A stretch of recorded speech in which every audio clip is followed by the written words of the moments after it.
Bismillahirrahmanirrahim. Assalamualaikum warahmatullahi wabarakatuh. Waalaikumsalam warahmatullahi wabarakatuh. Innal hamdalillah nahmaduhu wa nasta'inuhu wa nastaghfiruh wa na'udzu billahi min shururi anfusina wa min sayyiati a'malina. May yahdihillahu fala mudilla lahu wa may yudlilhu fala hadiya lahu. Asyhadu an la ilaha illallah wahdahu la syarika lah wa asyhadu anna Muhammadan abduhu wa rasuluh. Allahumma shalli wa sallim ala sayyidina Muhammadin wa ala alihi wa ashabihi wa man tabi'ahum bi ihsanin ila yaumiddin. Faqalahu ta'ala fil Qur'anil azim.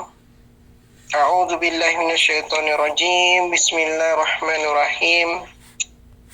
يا أيها الناس اتقوا ربكم الذي خلقكم من نفس واحدة وخلق منها زوجها وبث منهما رجالا كثيرا ونساء واتقوا الله الذي تساءلون به والأرحام إن الله كان عليكم رقيبا يا أيها الذين آمنوا اتقوا الله وقولوا قولا سديدا يصلح لكم أعمالكم ويغفر لكم ذنوبكم ومن يطع الله ورسوله فقد فاز فوزا عظيما يا أيها الذين آمنوا اتقوا الله حق تقاته ولا تموتن إلا وأنتم مسلمون صدق الله العظيم أما بعد Alhamdulillah Rabbil Alamin. Segala puji bagi Allah Subhanahu wa Ta'ala atas segala nikmat yang Allah karuniakan kepada kita. Semoga Allah Subhanahu wa Ta'ala memberikan keberkahan kepada kita semua. Semoga Allah Subhanahu wa Ta'ala memberikan ampunan kepada kita semua dan dikumpulkan kita kembali insyaallah di jannahnya kelak insyaallah. Amin ya rabbal alamin. Amin ya rabbal alamin. Salawat dan salam semoga senantiasa tercurah limpahkan kepada kedua hasanah kita baginda Rasulullah Muhammad sallallahu alaihi wasallam. Allahumma shalli wa sallim wa barik alaihi. Semoga kita semua mendapatkan syafaat yang kita nantikan dari beliau baginda Rasulullah Muhammad sallallahu alaihi wasallam. InsyaAllah nanti di yaumil akhir insyaAllah. Allahumma amin. Jamaah Majelis Taklim Iwami on Air Simponi Malam ya, yang dirahmati Allah Subhanahu wa Ta'ala. Gimana kabarnya, sehat walafiat semuanya ya? Alhamdulillah. Alhamdulillah Rabbil Alamin. Ya ikhwati fillah rahimakumullah. Pada malam hari ini kita akan mencoba untuk sama-sama belajar ya, sharing. Tema yang disajikan yaitu adalah mukmin adalah cermin bagi saudaranya ya, atau cermin seorang mukmin lah, kira-kira begitu. Kenapa bisa dikatakan seperti itu? Karena tentu saja harus ada dasarnya ya. Kenapa kok disebut cermin? Cermin itu apa? Cermin itu apa kira-kira? Benda yang menampakkan bayangan yang seolah-olah sama persis ya. Itu disebut dengan cermin. Karena Rasulullah Muhammad SAW itu pernah menyampaikan perkataan itu ya. Al-mu'min mir'atul mu'min. Seorang mukmin itu cermin bagi mukmin yang lain. Wal mu'min akhul mu'min. Seorang mukmin itu adalah akhi, saudara bagi mukmin yang lain. Ya. Di zaman sekarang alhamdulillah cermin udah bagus. Ya. Kita ibu-ibu punya cermin nggak? punya ya. Setidaknya HP-nya udah bisa buat foto lah, itu jadi cermin lah. Muka kita kayak mana bisa kelihatan. Kalau zaman dahulu, cermin itu barang mahal. Zaman dulu, cermin itu barang mahal. Dan susah sekali. Kenapa? Susah ya, barang yang susah ada itu. Karena itu barang itu harus benar-benar dibuat dengan sedetail mungkin. Ya. Dan bahannya pun susah. Ya, beda jangan zaman sekarang ya. Sudah pakai mesin teknologi sehingga pembuatan cermin itu ya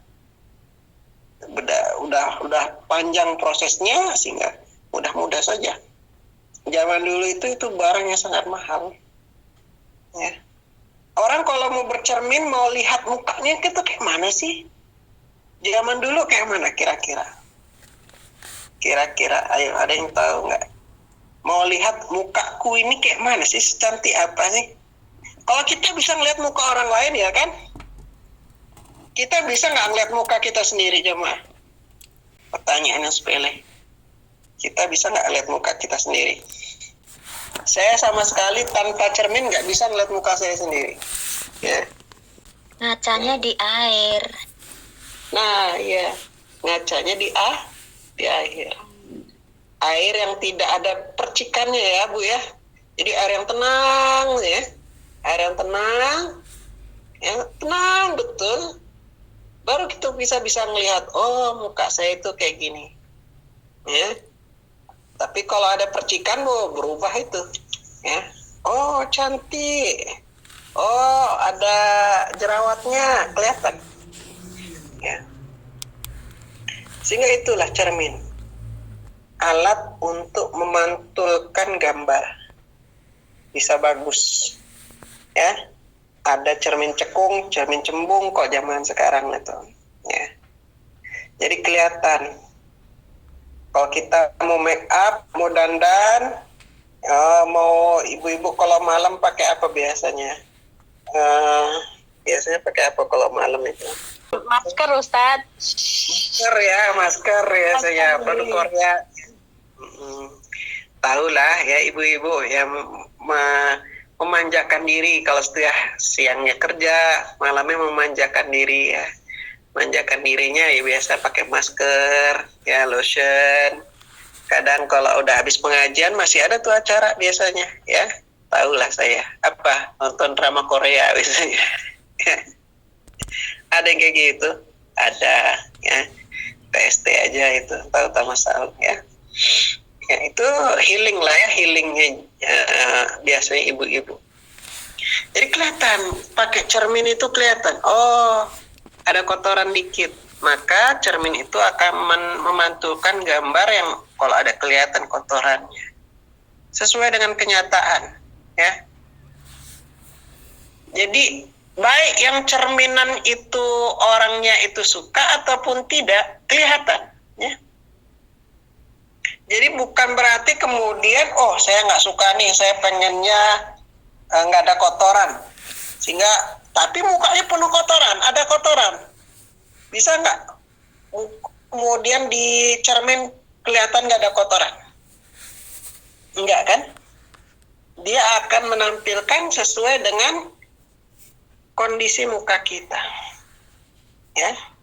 Orang yang bercermin melihat, ada kotoran dalam wajahnya, ada jerawatnya. Maka kelihatan, di cerminnya itu ada jerawatnya, suka ataupun dia tidak suka. Maka kemudian kita akan membersihkan wajah kita dari kotoran itu. Bukan malah marah-marah sama si cermin. Menyalahkan si cermin. Cerminnya goblok. Kenapa kok ada kelihatan kotoran dalam muka saya? Ini nggak betul cerminnya ini. Makanya ada pepatah Melayu itu, buruk muka, cermin dibelah kan?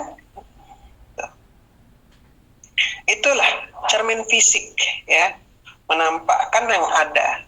Kalau ada kotoran, ada jerawat ya secara fisik kelihatan oleh orang yang melihat. Ya.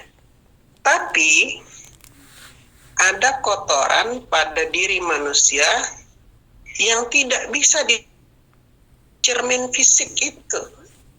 Ya. Jadi bukan kotoran dalam artian ada dakinya, ada jerawatnya, bukan. Ada kotoran maknawi yang sifatnya itu adalah dosa. Sifatnya itu adalah aib. Ya. Jadi seorang manusia itu bisa melihat kotoran dosanya, sifat aibnya, dan dia itu butuh yang namanya tanda kutip cerminnya itu. Ya. Sehingga kemudian bisa menginformasikan dengan jujur tentang dosanya, tentang kesalahannya, tentang aib-aibnya. Ya, itu yang sifatnya maknawi, jemaah. Nah, untuk itu maka bagi seorang mukmin, ya, kewajiban seorang mukmin itu adalah menasihati saudaranya sesama mukmin. Ya. Ad-din nasihah. Agama itulah nasihat. Kunna liman ya Rasulullah lillahi wa kitabihi wa rasulihi wa imamil mu'minin wa amatihim. Untuk Allah, untuk Rasulnya, untuk pemimpin orang beriman dan orang-orang ammah. Ya. Cuma masalahnya di zaman saat ini nih, jarang tuh ditemukan orang yang benar-benar mau ikhlas, ya, nasihati saudaranya, nunjukin kesalahannya. Ya. Kecuali biasanya kalau lagi musuhan, lagi marah-marahan. Ya, barulah tuh kemudian disebutkan keburukan saudaranya kayak mana. Kenapa? Jengkel biasanya. Ya. Ya kan? Gitu. Kelihatan. Kalau orang jengkel itu kelihatan. Kayak mana kalau orang jengkel itu kelihatan? Kasih tahu itu mah. Ya, kelihatan betul lah kalau jengkel itu. Nah, ikhwati fillah, maka perlu ada teman yang baik untuk menasihati kita. Ya, menasihati kita sehingga membantu kita kalau ada kesalahan itu bisa ngasih tahu kita sehingga kita kemudian bisa memperbaiki sikap kita. Makanya dikatakan ya, mukmin itu cermin bagi mukmin yang lainnya kan. Nah, jadi kita itu sebetulnya butuh teman. Ya, maka pernah kita dalam kajian yang lain itu pernah disampaikan perumpamaan teman duduk, ya.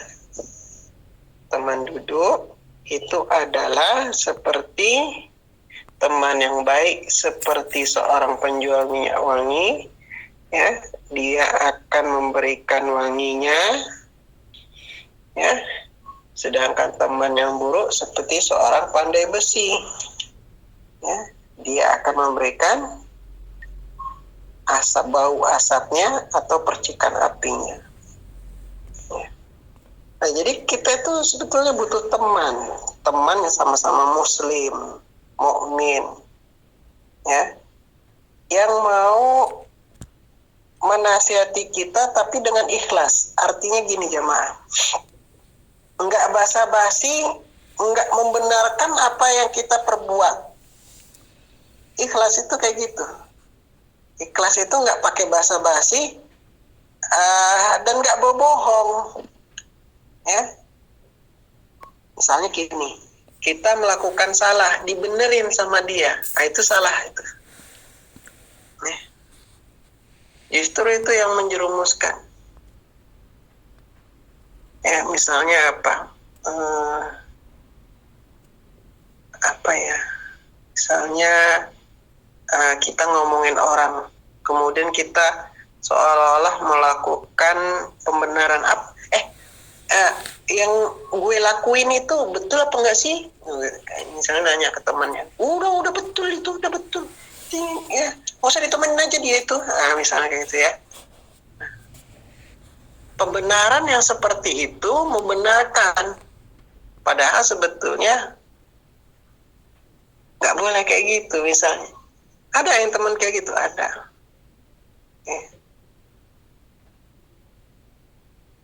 Melakukan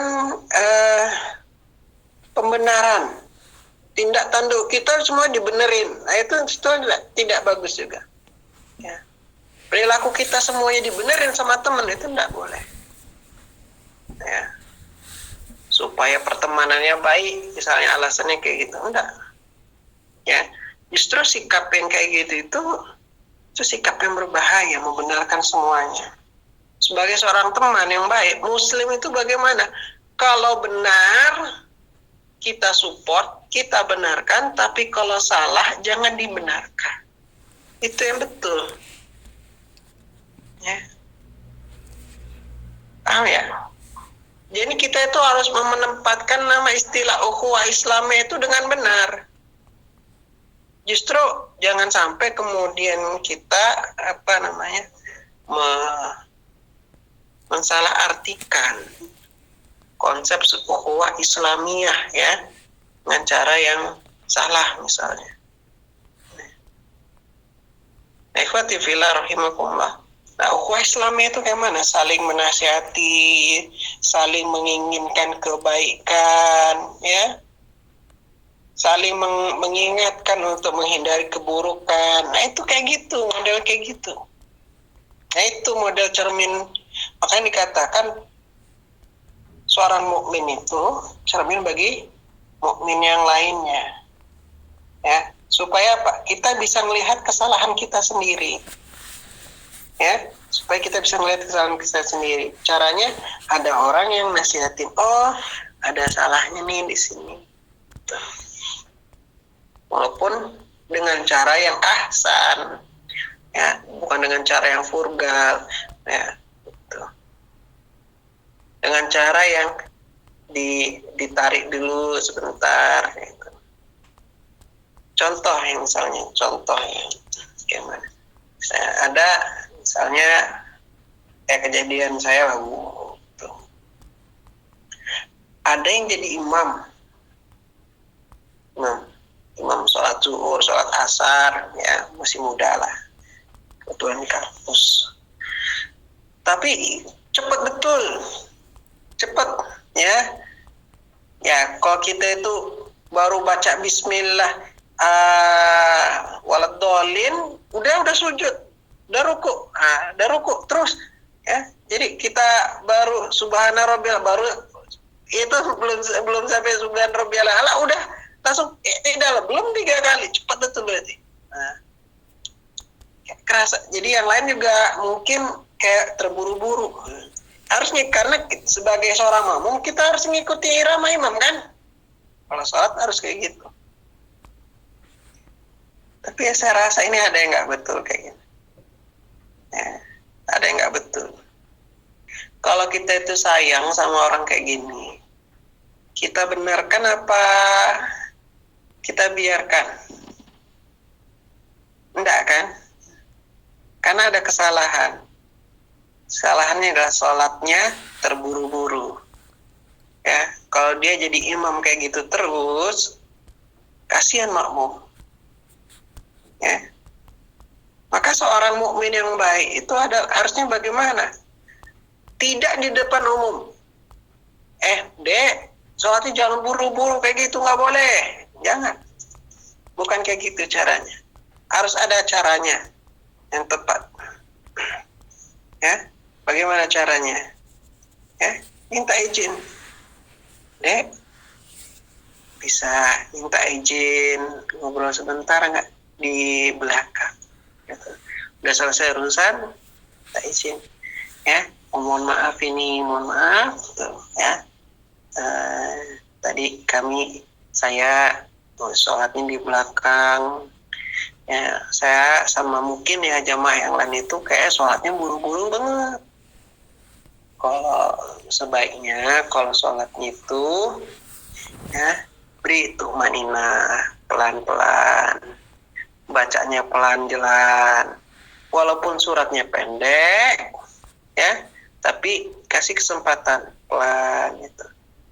lengkapi bacaannya, i'tidal, ya, kasih tumaninah kayak gitu. Ya. Oh iya Pak, terima kasih Pak. Alhamdulillah. Sampai sekarang ya. Nah, misalnya ya berubah. Ya, berubah.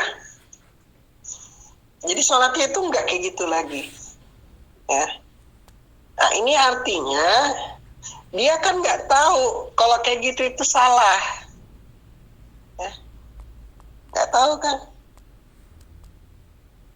Maka orang lain sebagai saudaranya, sebagai saudara seiman, ngasih tahu, Dek, jangan kayak gitu. Tapi alhamdulillah cara mengomongnya itu baik, ya, nggak merendahkan di depan orang. Antara dia dengan kita saja, berdua saja, ya, enak, nggak malu, ya, nggak malu, ya. Tuh. Nah, ikhwati fillah seperti itu. Sama halnya kalau misalnya ngaji aja, ngaji ya, ngaji. Kalau kita ngaji, kita itu udah ngerasa paling betul, ya enggak? Kelihatannya kayak gitu ya. Kalau kita ngaji itu kan udah betul ini ngaji, ya. Tapi ketika dites, ada musyarifnya atau musyarifahnya, itu baru ketahuan, oh ternyata panjang pendeknya masih salah gitu. Ya. Kita ngerasa baca Al-Fatihah kita udah bagus nih. Ternyata masih ada keliru, panjang pendeknya, makhrajal hurufnya. Tapi kita itu kadang itu nggak ngerasa kesalahan. Ya. Bacanya summa, nah misalnya maknya di ayun, nggak boleh kayak gitu. Yang tahu kayak gitu apa kita yang ngaji? Enggak, karena kita itu ngerasa udah udah betul itu. Ya.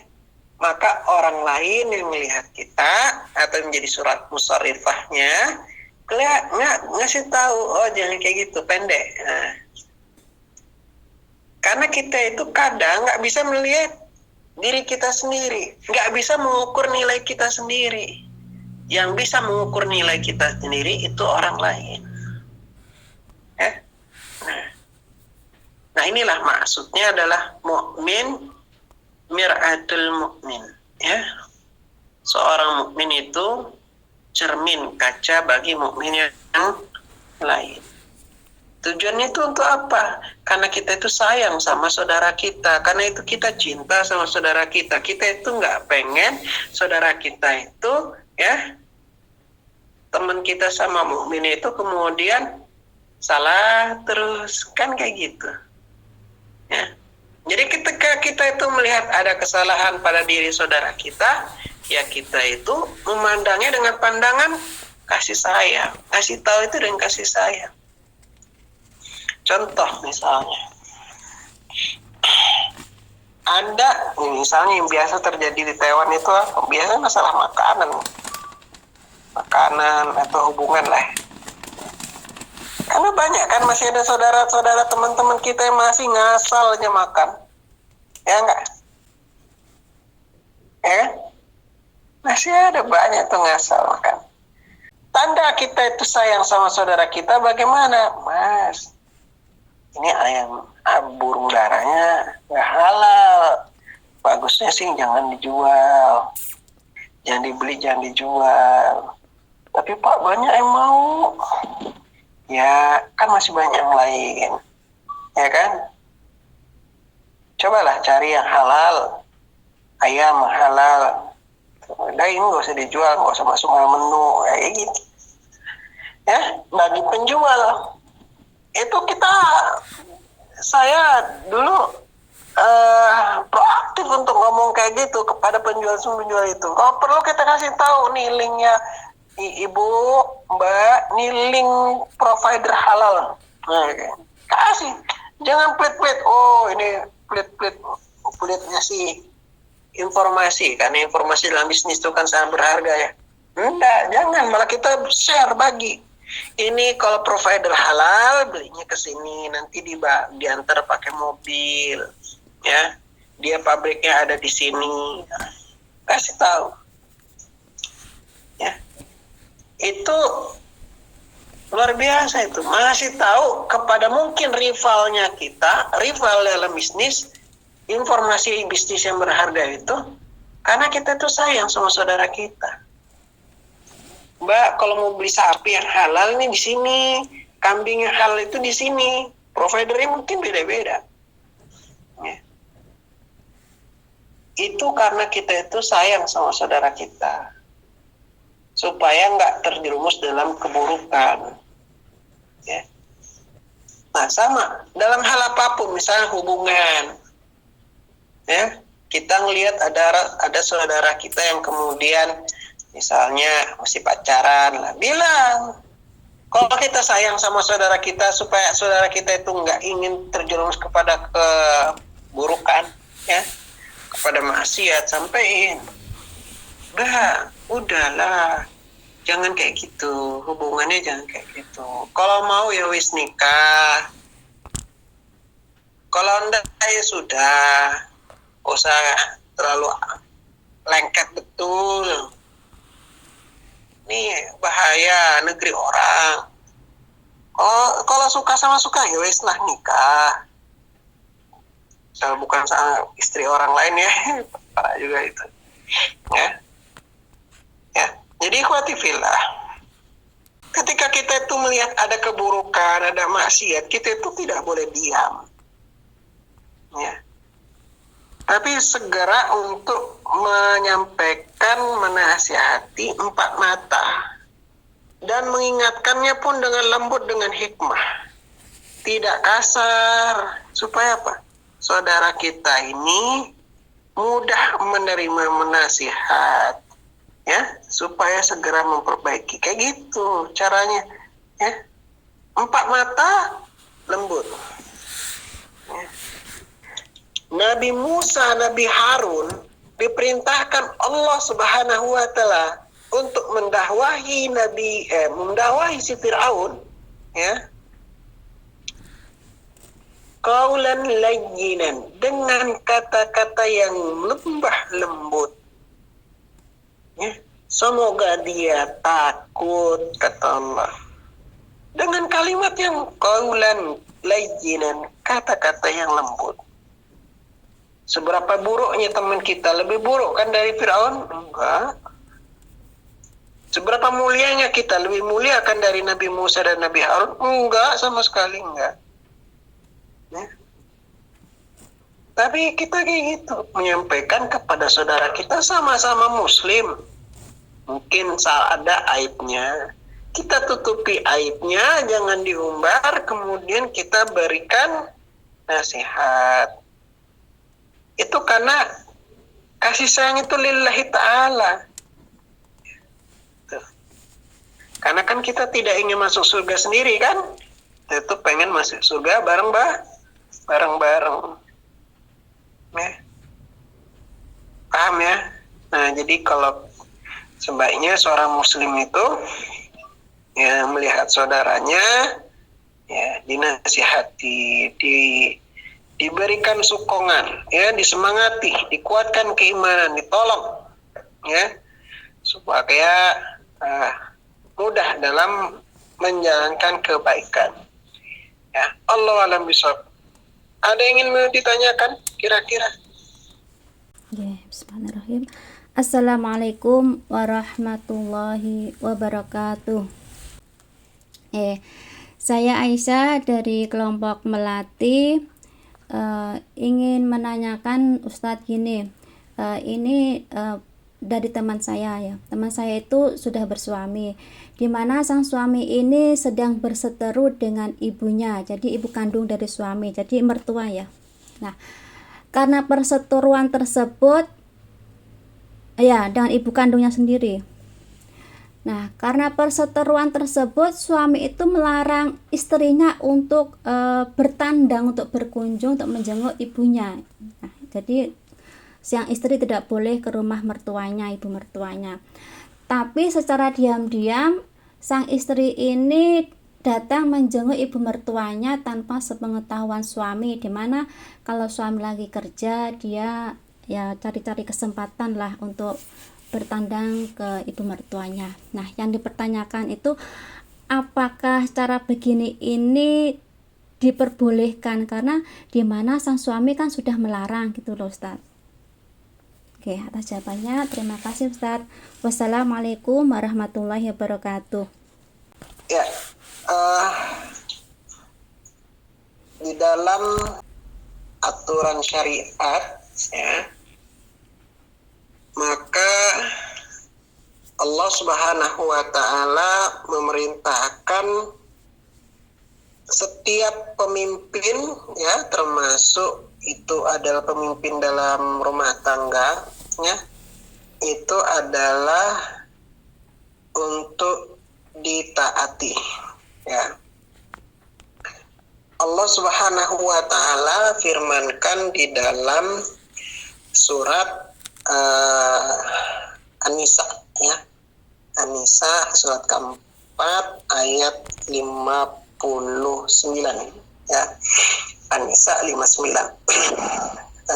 Bunyi gini, ya, bunyi gini, ya ayyuhalladzina amanu atiullaha wa atiur rasul wa ulil amri minkum fa in tanazza'tum fi syai' farudduhu ilallahi wa rasulih in kuntum tu'minuna billahi wal yawmil akhir.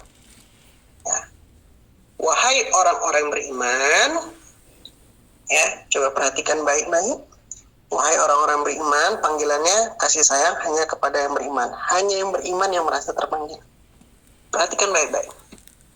Atiullah wa atiur rasul. Apa maknanya? Taatilah Allah, taatilah Rasul.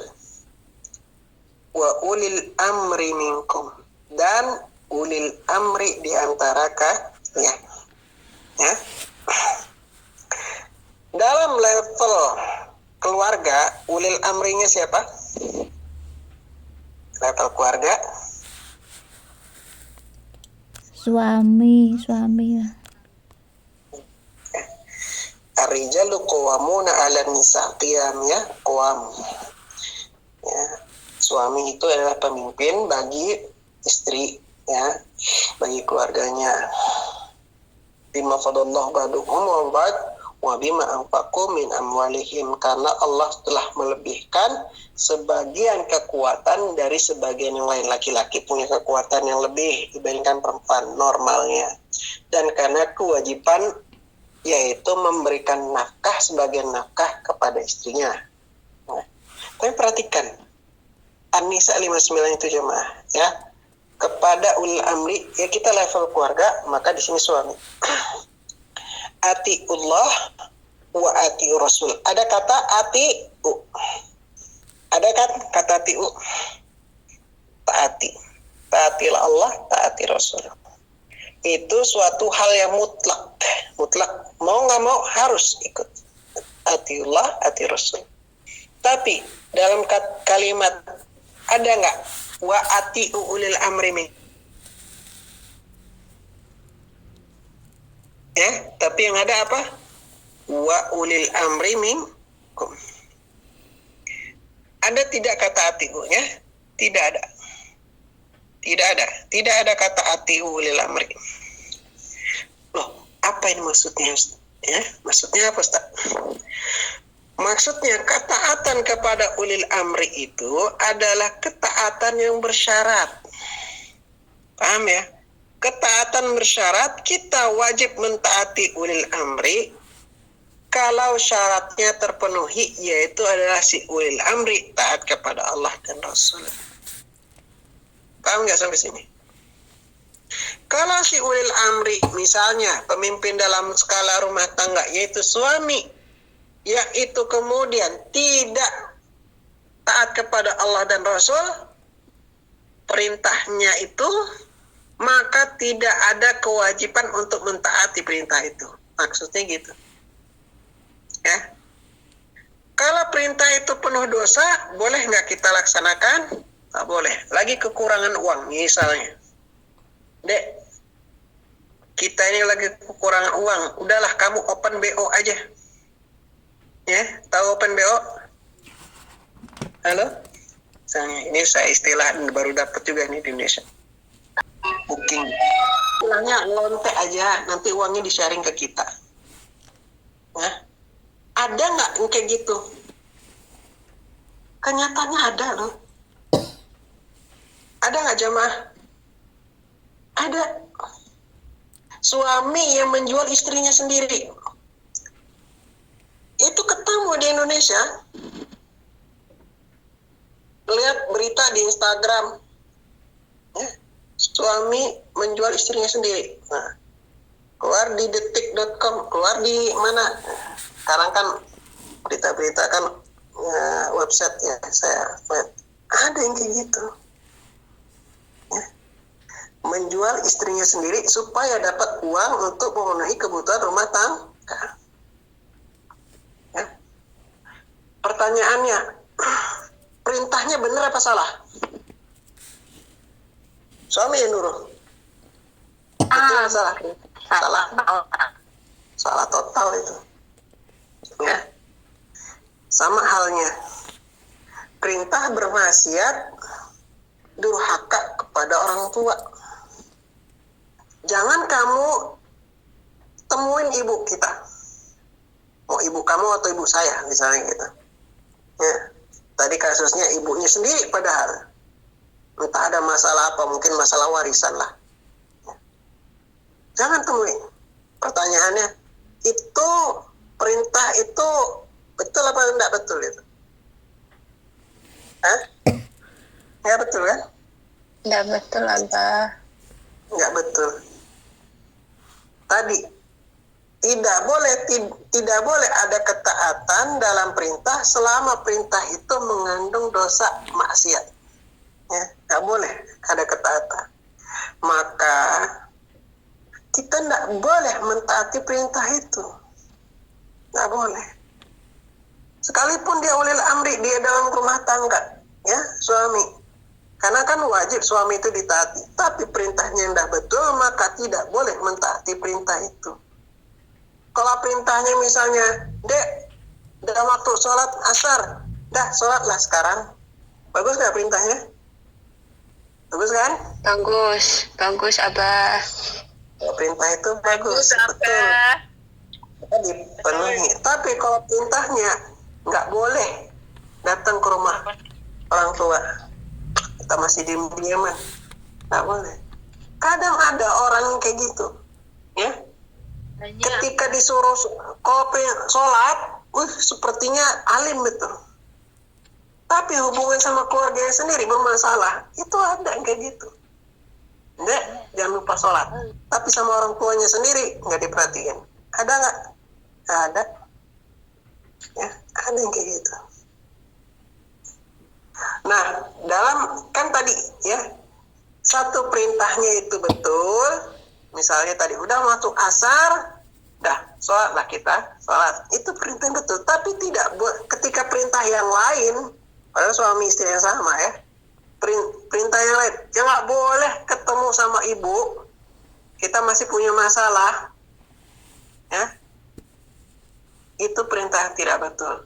Maka perintah yang tidak betul, tidak benar, yang penuh dosa, yang penuh maksiat, tidak boleh untuk ditaati. Ya. Maka solusinya cari untuk bisa memperbaiki hubungan itu. Ya. Memperbaiki hubungan itu. Ya, jadi kalau ada perintah yang salah, tidak boleh kita mentaati perintah pemimpin rumah tangga kita karena perintahnya ada maksiat, ada dosa. Ya, bisa dipahami ya. Tuh. Surat An-Nisa ayat 59. Ya, oke, insyaallah. Cukup ya.